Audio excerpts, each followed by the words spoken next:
Indrajit study point में आप सभी का स्वागत है। हम पढ़ रहे हैं एनसीईआरटी क्लास 11 अध्याय 5 यायावर साम्राज्य भाग 3। इसमें हम चंगेज खान का जीवन वृतांत से पढ़ेंगे कि चंगेज खान की जीवनी क्या थी, जन्म कब हुआ, मृत्यु कब हुआ, वो सब हमको इसमें समझ में आएगा। ठीक है, तो चलिए बिना समय गंवाए शुरुआत करते हैं पढ़ना। तो चंगेज खान का जन्म 1162 ईस्वी के आसपास आधुनिक मंगोलिया के उत्तरी भाग में ओनोन नदी के निकट हुआ था। ओनोन नदी के निकट ही 1162 में चंगेज खान का जन्म हुआ था और उसका प्रारंभिक नाम जो था तेमुजीन था और उसके पिता का नाम यसु जेई था। ठीक है, जो कियात कबीले का मुखिया था। कियात कबीले के मुखिया का बेटा था तेमुजीन, जिसका नाम बाद में चंगेज खान पड़ गया। यह एक परिवार का समूह था और बुर्जिगिद, तो बुर्जिगिद कुल से संबंधित था ये पूरा परिवार। और उसके पिता की अल्पायु में ही हत्या कर दी गई, मतलब कम समय में ही, ज्यादा जिंदगी नहीं बिताए थे, फिर भी उनकी हत्या कर दी गई थी। और उसकी माता ओलुन इके ने तेमुजीन और उसके सगे तथा सौतेले भाइयों का लालन पालन बड़ी कठिनाइयों से किया था। यहाँ पर समझो कि जो बच्चा का लालन पालन बहुत कठिनाई से होता है वही इतिहास ज्यादा रचता है। अब बहुत बड़े पद पर भी जाता है और बहुत ज्यादा करनामा भी करके निकल जाता है, लेकिन उसको जन्म से सींचना पड़ता है, जन्म से उसको बताना पड़ता है कि तुम्हारा जन्म इसलिए हुआ है, तुमको मैंने पाला इसलिए है। और नहीं बताओगे, अचानक से बताओगे, थोड़े कोई करेगा कुछ हो। और 1170 का दशक विपर्यायों से भरा हुआ था, मतलब बहुत ज्यादा इनके लिए विपत्तियों से भरा हुआ था। तेमुजीन का अपहरण कर तेमुजीन का अपहरण कर उसे दास बना लिया गया था। तेमुजीन का अपहरण कर लिया गया था, उसको दास बना लिया गया था। और तेमुजीन की जो पत्नी थी, चंगेज खान की जो पत्नी, चंगेज खान, उसकी पत्नी बोर्टे, पत्नी का नाम था बोर्टे, तो बोर्टे का भी विवाह के उपरांत अपहरण कर लिया गया था। और अपनी पत्नी को छुड़ाने के लिए, इसको अपने पत्नी को छुड़ाने के लिए उसे लड़ाई लड़नी पड़ी। और विपत्ति के इन वर्षों में भी वह अनेक मित्र बनाने में कामयाब रहा। और विपत्ति के इन सालों में बहुत ज्यादा उन्होंने मित्र बनाया। और मित्र क्या बनाया, नवयुवक बेगुरुच उसका प्रथम मित्र बना था। ठीक है, और सदैव एक विश्वस्त साथी के रूप में उसके साथ रहा। मतलब एक विश्वास वाला साथी के साथ में, मतलब एक ऐसा साथी था जिस पर लोग विश्वास कर सकते हैं, तो विश्वस्त साथी के रूप में हमेशा उसके साथ रहता था। और उसका सगा भाई अंडा जमुका भी उसका एक और विश्वसनीय मित्र था। मतलब उसका भाई भी इससे का मित्र था। किसका भाई, जो ये नया उसका दोस्त बना था ना, नव युवक बोघुरुच। ठीक है, तो इसका भाई का नाम था अंडा, तो ये भी उनका मित्र था तेमुजीन का, जिसको आज हम चंगेज खान के नाम से जानते हैं। तो तेमुजीन ने कराइट लोगों के शासन और अपने पिता के वृद्ध सगे भाई, नहीं समझे, तो तेमुजीन ने कराइट लोगों के शासक और अपने पिता के वृद्ध सगे भाई तुगरील उर्फ उंग खान के साथ पुराने रिश्तों की पुनः स्थापना की। मतलब पुराना रिश्ता जो था उसको फिर से यहाँ पर जागृत किया, क्योंकि पुराना रिश्ता खत्म नहीं होता, उसको जागृत करने से, वाद विवाद करने से फिर से जागृत हो जाता है, मतलब सहमति हो जाती है। यद्यपि यहाँ पर देखा जाए तो जमुका उसका पुराना मित्र था। किसका मित्र था जमुका पुराना? तेमुजीन का पुराना मित्र था जमुका। ठीक है, बाद में वह उसका शत्रु बन गया। और 1180 से लेकर 1190 के दशक में तेमुजीन ओंग खान का मित्र रहा। और उसके बाद से उसने इस मित्रता का इस्तेमाल जमुका और शक्तिशाली प्रतिद्वंदियों को परास्त करने के लिए किया, हराने के लिए किया। और जमुका को पराजित करने के बाद तेमुजीन कहाँ गया? तेमुजीन में काफी आत्मविश्वास आ गया था और अब वह अन्य कबीले के विरुद्ध युद्ध के लिए निकल पड़ा कि भाई सब सारा लड़के जीत लेगा आप, इसलिए उसने निकल गया वहां से। और इनमें से उसके पिता के हत्यारे, मतलब शक्तिशाली ततार कैराइट। यहाँ पर ततार कैराइट मतलब ये अलग देशी है, मैंने ऊपर आपको मैप में दिखाया ना। तो ततार कैराइट और खुद ओंग खान जिसके विरुद्ध उसने 1203 में युद्ध छेड़ा था, तो 1206 में शक्तिशाली जमुका और नेमन नेमन लोगों को निर्णायक रूप से पराजित करने के बाद तेमुजिन जो था स्टेपी क्षेत्र की राजनीति में सबसे प्रभावशाली व्यक्ति के रूप में उभरा, सामने आया। और उसकी इस प्रतिष्ठा को मंगोल कबीले के सरदारों की एक सभा, तो सभा को बोलते थे करिल ताई, ठीक है। तो सरदारों की एक सभा में मान्यता मिली और उसे चंगेज खान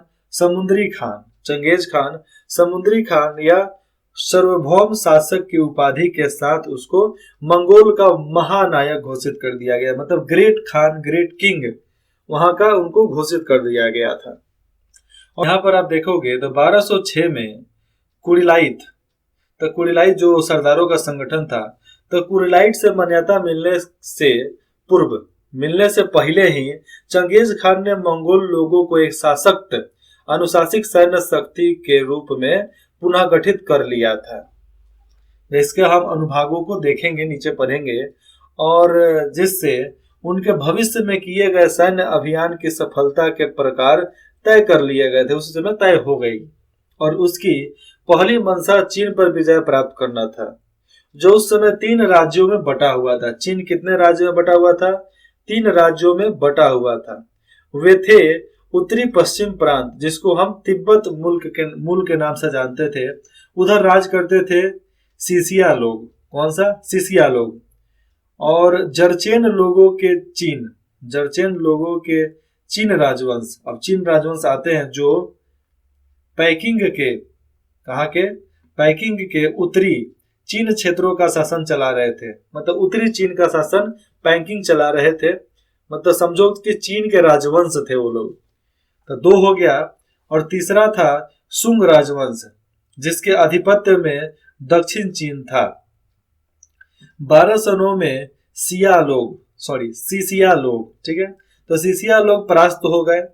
और 1213 में चीन के महान दीवारों का अतिक्रमण हो गया। अतिक्रमण मतलब उसके बनाने के लिए सब जगह को खाली करवा लिया गया। शुरुआत हो गया था उसी समय से, मतलब 1213 से चीन का दीवार वहां से बन रहा है। तो 1213 से काम चालू हुआ महान दीवार बनाने के लिए। और 1215 ईस्वी में पैकिंग नगर को लूटा गया। किसको? पैकिंग नगर को लूट लिया गया। और चीन वंश के विरुद्ध 1234 तक लंबी लड़ाइयां लड़ी गई, पर चंगेज खान अपने अभियानों को प्रगति से खूब संतुष्ट था। और जो चंगेज खान के अभियानों से जो प्रगति होती थी उससे चंगेज खान खूब खुश था, मतलब मस्त था यार, संतुष्ट था पूरे तरीके से। इसलिए देखा जाए तो उस क्षेत्र के सैनिक मामले जितने भी थे, सैनिक मामले अपने अधीनस्थों के देख रेख में छोड़कर, जो उनके अधीनस्थ थे उनके देख रेख में छोड़कर 1216 में मंगोलिया स्थित अपनी मातृभूमि में लौट आया था। मतलब समझो कि 13 में गया वहां पर और अपने अधीनस्थ, मतलब जो विश्वसनीय लोग थे उनके अधीन सारे सैनिकों को छोड़कर, सारा सैनिक बल को छोड़कर 1216 में वो रिटर्न आ गया अपनी मातृभूमि पर।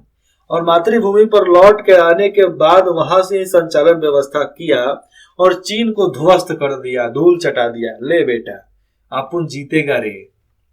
1218 में हम देखेंगे तो कराखिता की पराजय, कराखिता को हरा दिया गया। उसके बाद चीन के उत्तरी पश्चिमी भाग में स्थित, वहां पर कौन राज्य था? तेन शान के पहाड़ियों, कोई राज्य नहीं था, तेन शान की पहाड़ी थी, तो पहाड़ी को नियंत्रित करती थी मंगोलों का साम्राज्य। तो मंगोलों का साम्राज्य कौन था? अमु दरिया वो क्या करता था? वो तेंग शान की पहाड़ियों को नियंत्रित करता था पूरे चारों तरफ से, मतलब शासन मंगोलों का हो गया था। और तुरान और ख्वारजम का सुल्तान जो था मोहम्मद चंगेज खान, ख्वारजम का सुल्तान मोहम्मद चंगेज खान के प्रचंड अभियान, चाहे प्रचंड कूपों का भाजक बना। बहुत ज्यादा वहां पर कत्लेआम मचाया गया था, सबूत बना एक तरीके से प्रचंड कोप का। और जब उसने मंगोल दूतों का वध कर दिया वहां पे, मंगोल दूतों का वहां पर वध कर दिया और 1219 से लेकर दूतों का वध कर दिया और 1219 से लेकर 1221 ईस्वी तक के अभियानों में बड़े नगरों जैसे में ओटार, बुखारा, समरकंद, बुल्ख और क्या है गुरगंज, मर्व, निसापुर और हेरात ने मंगोल सेनाओं के सम्मुख समर्पण कर दिया। अरे ये लोग तो डर के मारे समर्पण कर दिया कि भैया मेरा राज्य सलामत रहेगा। और जिन नगरों ने प्रतिरोध किया, जो भी नगर सामने खड़ा हुआ कि हम लड़ेंगे, प्रतिरोध किया, उनका विध्वंस कर दिया गया।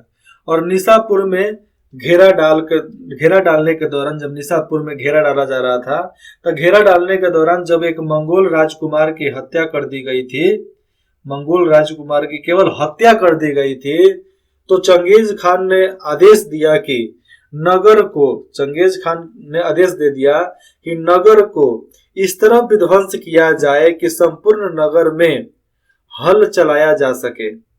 मतलब जो निसापुर का जो शहर था उसको इतना ज्यादा बर्बाद कर दो, इतना ज्यादा विध्वंस करो कि वहां पर खेती करने के लिए हल चलाया जा सके, इतना ज्यादा उसको बर्बाद कर दो वहां पे।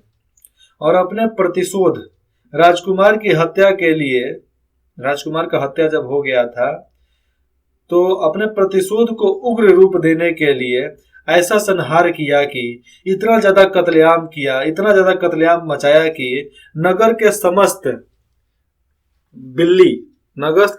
बिल्ली और कुत्तों को भी जीवित न रहने दिया। और नगर में जितने कुत्ते बिल्ली थे उनको भी नहीं छोड़ा, उनको भी मार दिया। इतना ज्यादा विध्वंस किया पूरे नगर को।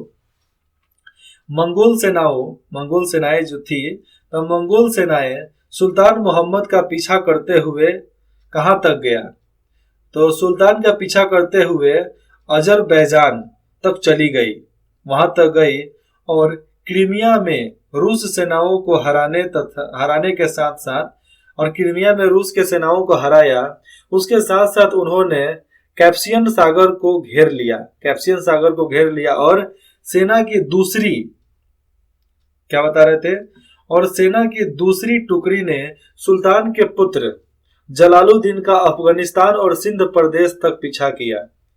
पूरा पीछा आते गए और सिंधु नदी के तट पर चंगेज खान ने सिंधु नदी के तट पर आया और चंगेज खान ने उत्तरी भारत और असम मार्ग से मंगोलिया वापस लौटने पर विचार किया कि चलो भैया अब उसको पार करके, मतलब सिंध को पार करके असम के तरफ होकर हम चीन के रास्ते मंगोलिया लौट जाएंगे। मतलब ऐसा उसने विचार किया कि हम लौट जाएंगे। परंतु यहाँ पर समझो क्या हुआ, वापस लौटने का विचार किया परंतु ऐसा असहनीय गर्मी था और प्राकृतिक आवास की कठिनाई और प्रकृति का ऐसा कठिनाई था यहाँ पर भारत में, तथा उसके सामने निमित्तज्ञ द्वारा दिया गया अशुभ संकेतों के आभास ने, ऐसे संकेत उसको मिला, उस आभास ने उसे अपने विचारों को बदलने के लिए बाध्य कर दिया कि वहां से चंगेज खान सिंध के नदी से वापस चला गया। क्योंकि सिंध के आगे आने के बाद इतना ज्यादा गर्मी हुआ करता था, क्योंकि रेगिस्तान भी था ना, अपना राजस्थान का रेगिस्तान भी पड़ता था। ऐसे उधर चले जाओगे आप तो अफगानिस्तान बलूचिस्तान भी पड़ेगा, उधर भी बहुत ज्यादा गर्मी था। और सिंध नदी ऐसा नहीं, सिंध नदी तो पाकिस्तान में है, तो पाकिस्तान में इतना ज्यादा गर्मी हुआ करता था, ठंडी हुआ करता था, इसके वजह से मौसम का मार वो झेल नहीं पाया और रिटर्न भाग गया। भारत में चंगेज खान कहां तक आया था? सिंध नदी तक। मंगोलों द्वारा किए गए विनाशों का आकलन यहाँ पर देखो कितना किया। चंगेज खान के अभियानों के विषय में यहाँ पर बताया जा रहा है कि चंगेज खान के अभियानों के विषय में पर्याप्त समस्त विवरण इस पर सहमत है कि जिन नगरों ने उनका प्रभुत्व स्वीकार कर लिया उनको तो छोड़ दिया गया, और जो नगर स्वीकार नहीं किया उन पर अधिकार जमाने के बाद वहां रहने वाले बहुत से लोगों को उसने मौत की घाट उतार दिया, और इसकी संख्या बहुत चौंका देने वाली है। 1220 ईस्वी में निसापुर पर कब्जा करने में 17,47,000 लोगों को मारा, जबकि 1222 ईस्वी में हिरात पर अधिपत्य, हिरात पर कब्जा करने के लिए 16 लाख लोगों को मार दिया। और 1258 में बगदाद पर कब्जा करने के लिए उस समय 8 लाख लोगों को मार दिया। 8 लाख लोगों का वध किया, मार दिया। और छोटे नगरों में सापेक्षित रूप से देखा जाए, पूरा तरीका से नहीं, आशा के रूप में देखा जाए तो कम नरसंहार हुआ था, वहां पर कम कत्लेआम मचाया गया था। और नासा में 70,000 लोगों को मारा गया। बिहाक जिले में 70,000 लोगों को मारा गया। कोहिस्तान प्रांत में तून नगर में 12,000 लोगों को अपने जीवन से हाथ धोना पड़ा। 12,000 लोगों को मार दिया गया। कहां पर? कोहिस्तान में। आगे देखते हैं, मध्यकालीन इतिवृत्तकारों, जो इतिहासकार थे, तो इतिहासकारों ने मृतकों की संख्या का अनुमान कैसे लगाया? जो इतिहासकार थे मध्यकालीन के, मरने वालों की संख्या का अनुमान कैसे लगाया? इलखानों के फारसी इतिहासकार जुवैनी ने बताया कि मर्व में 13 लाख लोगों का वध किया गया। और उसने इस संख्या का अनुमान इस प्रकार लगाया था कि 13 दिन तक 1,100 प्रतिदिन गिने जाते थे। 1 लाख लोगों को मारकर उनके 100 गिने जाते थे कि इतना लोगों को मारा गया। तो 13 दिन कत्लेआम हुआ, मतलब 13 लाख लोगों को मार दिया गया। तो ऐसे ही गिना जाता था इस शरीर के हिसाब से। एक दिन में इतना मरा तो 13 दिन में कितना मरेगा, वैसे ही गिन लिया जाता था। आगे देखेंगे तो अपने जीवन का अधिकांश भाग उसने युद्ध में बिताया। युद्ध में व्यतीत करने के बाद 1227 में चंगेज खान की मृत्यु हो गई। कैसे मृत्यु हो गई? मृत्यु तो हो गई घोड़ा से गिरने पर, देखो यहाँ पर बताता है कि नहीं। और उसकी सैनिक उपलब्धियां विस्मित कर देने वाली है। कैसे? यह बहुत हद तक देखा जाता है स्टेपी क्षेत्र के युद्ध शैली के बहुत से आयामों को आवश्यकता अनुसार परिवर्तन और सुधार करके उसको प्रभावशाली रणनीति में बदल पाने का परिणाम था। देखा जाए आगे तो मंगोलों और तुर्कों के घुड़सवार कौशल ने उसकी सेना को गति प्रदान की। नहीं समझे? मंगोलों और तुर्कों के घुड़सवार जो थे उसकी सेना की गति प्रदान कर दी। और हमेशा 2 घोड़ा लेकर चलते थे। एक घोड़ा पर लेकर जाएंगे और वो घोड़ा थकेगा तो फिर उस पर उतर के दूसरे घोड़े पर चले जाएंगे, उस घोड़ा को दौड़ाएंगे। तो ऐसे प्रकार से वो लोग अपने सेना को बढ़ाते थे, दौड़ाते थे और कहीं भी लेकर तुरंत चले जाते थे। घोड़े पर सवार होकर उनकी तीरंदाजी का कौशल अद्भुत था। और घोड़े पर सवार होकर तीरंदाजी भी बहुत अच्छा करता था, जिसे उन्होंने अपने दैनिक जीवन में जंगलों में पशुओं का मतलब आखेट करते समय प्राप्त किया। मतलब शिकार करते हुए, जानवरों का शिकार करते हुए ये सब कौशल सीखा। कहाँ पे? जंगलों में। और उनके इस घुड़सवारी तीरंदाज के अनुभवों के उनकी सैनिक गतिविधि को बहुत तेज कर दिया। नहीं समझे? यहाँ पर देखो फिर से। और उनके इस घुड़सवारी तीरंदाजी के अनुभव जो था उसने उनकी सैनिक गति को बहुत तेज कर दिया। क्योंकि वो सैनिकों जानता है, जितने भी सैनिक थे, सिपाही थे, जानता था सब, अरे मेरा राजा ऐसा है तो साला हम कैसे कम रहेंगे रे, बढ़ो आगे, मारो कूटो सालों को। तो इस तरह जज्बा हुआ करता था उन लोगों के अंदर। और स्टेपी प्रदेश के घुड़सवार जो थे सदैव फुर्तीले और बड़ी तेज गति से यात्रा करते थे। कैसे? अब उन्हें अपने आसपास के भूभागों और मौसम की जानकारी हो गई।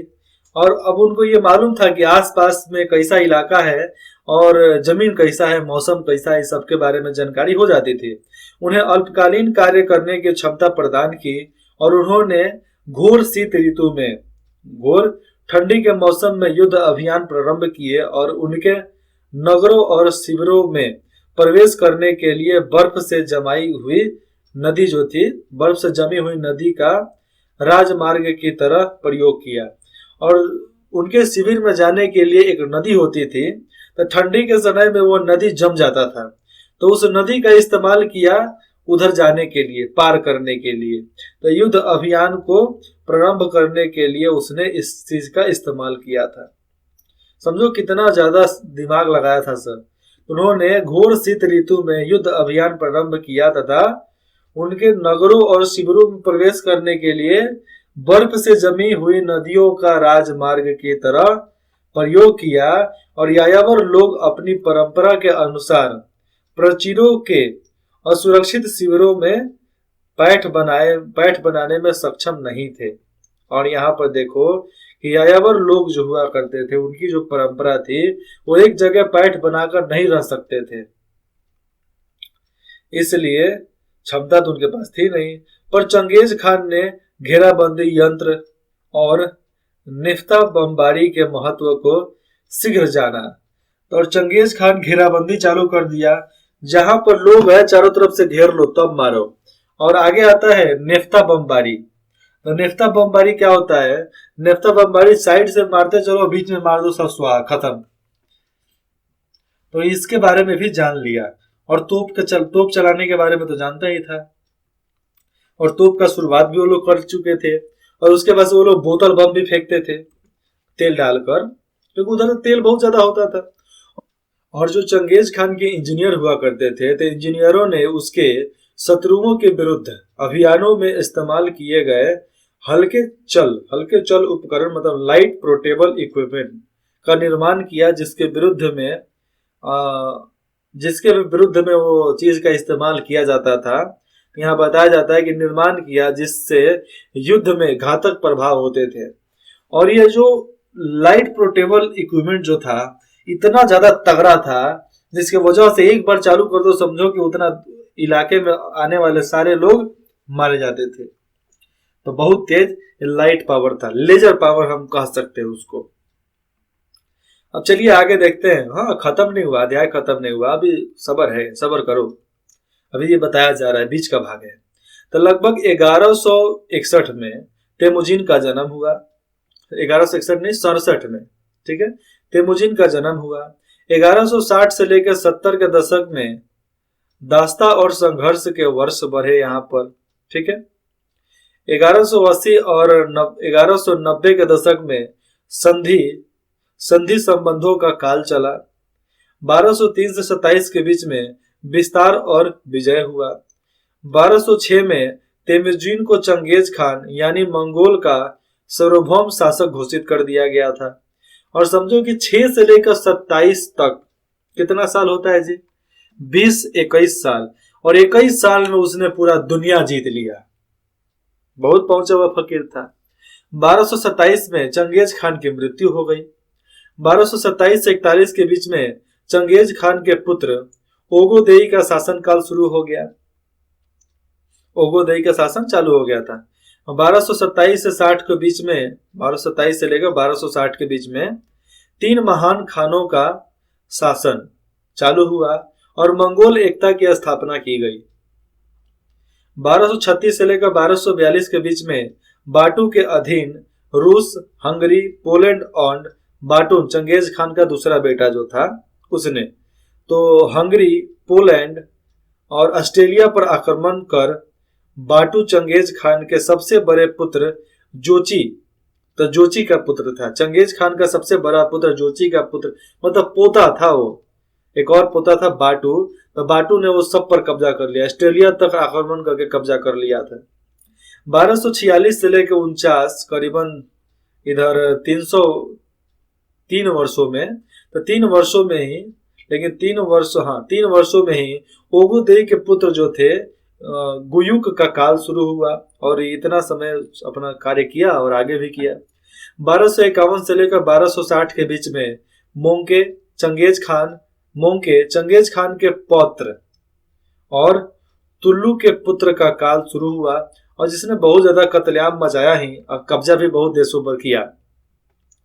1253 से लेकर 55 के बीच में मोंके के अधीन ईरान और चीन के पुनः आक्रमण शुरू हो गए। और ये मोंके ही था जो किसको, फारसी लोगों को उसने बता दिया था कि अपुन आ रहा है रे, उनको चेतावनी भी दे चुका था। कैसा ऐसा हम कर सकते हैं, ऊपर का मैंने बताया ना आपको, जो आपको स्वर्ग के बारे में बता रहा था। तो 1257 से लेकर 1267 से लेकर 1267 के बीच में बाटू के पुत्र बरके का राज्यकाल शुरू हो गया और सनहार सनहार निरोह, जिसको बोलते हैं गोल्डन हॉर्ड, एक तरह से गोल्डन पीरियड।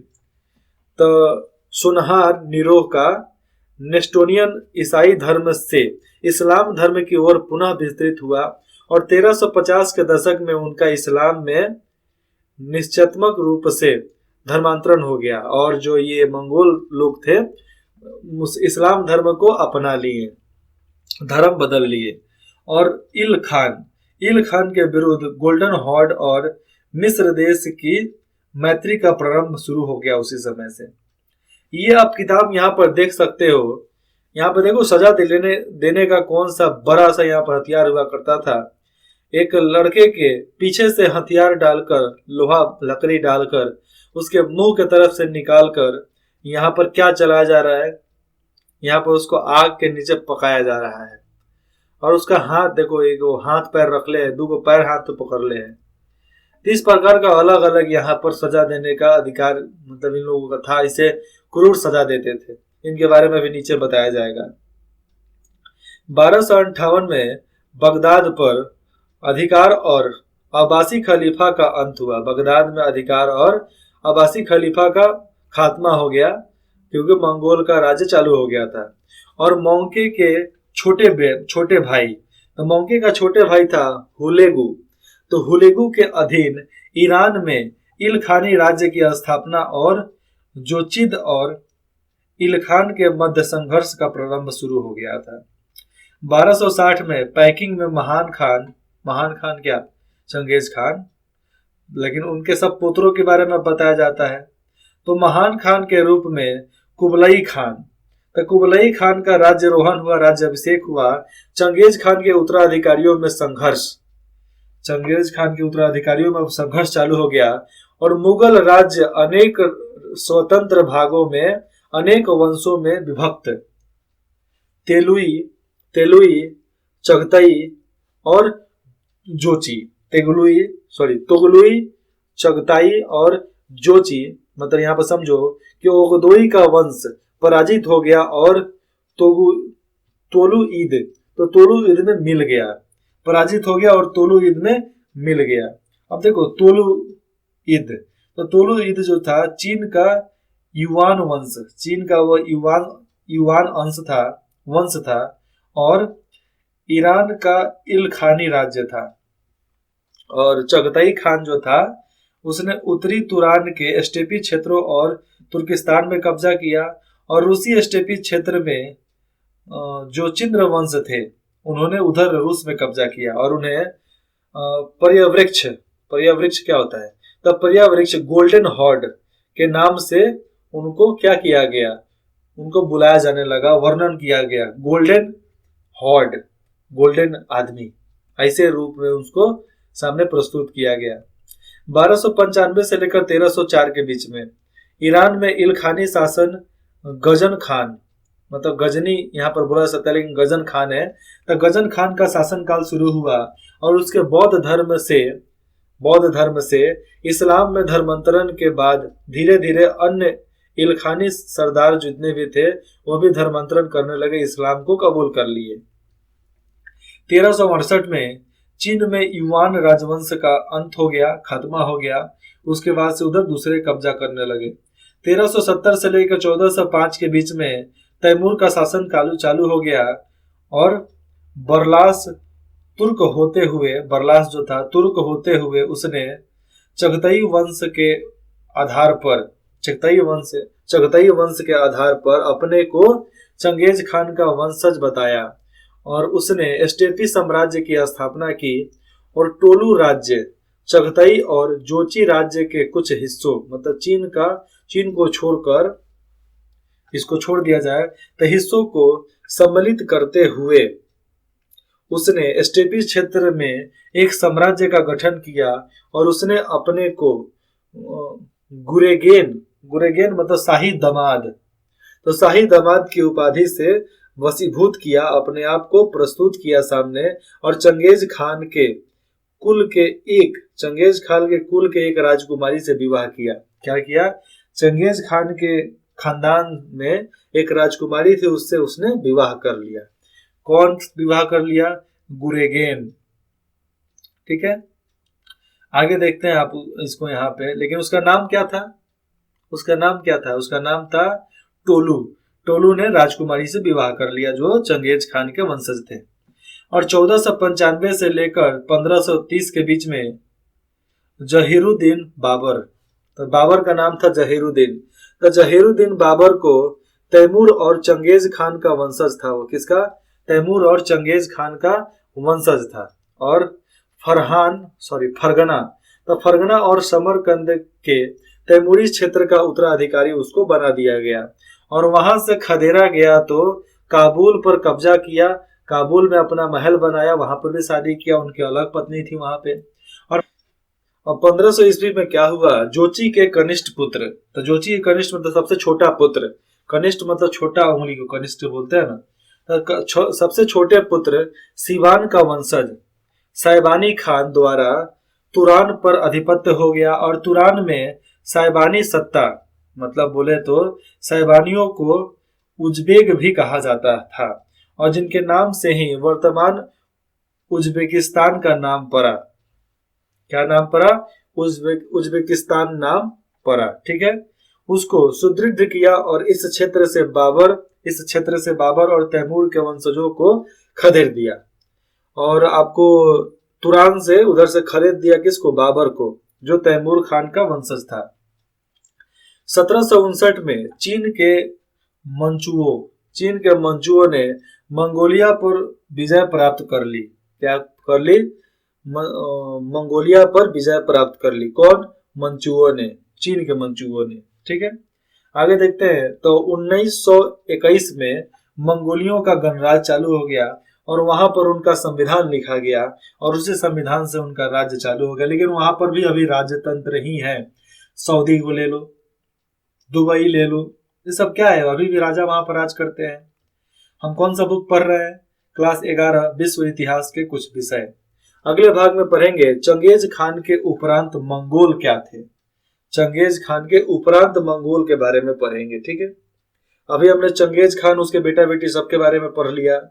अब उसके खानदानों के बारे में देख लेते हैं, और भी मतलब कुछ आगे के बारे में यहाँ पर समझ में आएगा। तो आपको कुछ भी डाउट हो आप बेझिझक हमें कमेंट करके बता सकते हैं। और इंद्रजीत स्टडी पॉइंट में जुड़ने के लिए आप सभी का बहुत बहुत धन्यवाद।